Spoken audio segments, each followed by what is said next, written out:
37 சங்கீதம் 5 உன் வழியைக் கர்த்தருக்கு ஒப்புவித்து அவர்மேல் நம்பிக்கையாயிரு, அவரே காரியத்தை வாய்க்கப் பண்ணுவார். நாம் ஒரு இடத்திலிருந்து வேறொரு இடத்துக்கு பயணம் செய்ய பல வழிகள் இருக்கிறது. அந்த வழிகளெல்லாம் நாம் இங்கே வாழ்வதற்கு நமக்கு வழிகாட்டுகிறது. மனிதர்கள் பல வழிகளில் சென்று ஐஸ்வர்யவான்களாக வாழ வேண்டும், மகிழ்ச்சியாக இருக்க வேண்டும் என்று நினைக்கிறார்கள். அது உண்மைதான்.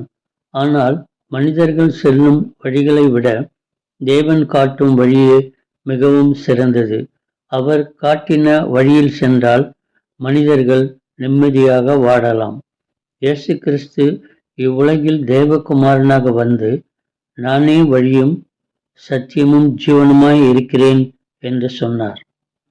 கர்த்தருடைய வழியில் நாம் சென்றால் நம்முடைய வழியை நேராக்கி அதை செவ்வையாய் மாற்றுவார். நம் துக்கத்தை சந்தோஷமாக மாற்றுவார். நம் பாவங்களை நீக்கி நம்மை சுத்திகரித்து நம்மை நீதியின் பாதையிலே நடத்துவார்.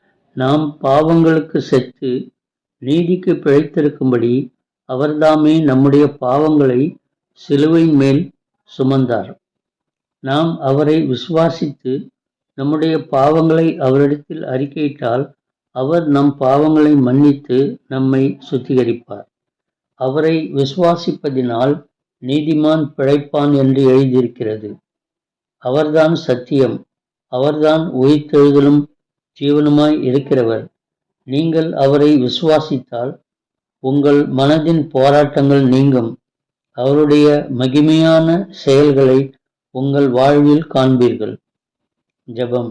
இயேசுவே, உம்முடைய வழியிலே நான் செல்ல எனக்கு கிருபை அருளும். ஆமென். தேங்க்ஸ் ஃபார் வாட்சிங். Like, share, subscribe.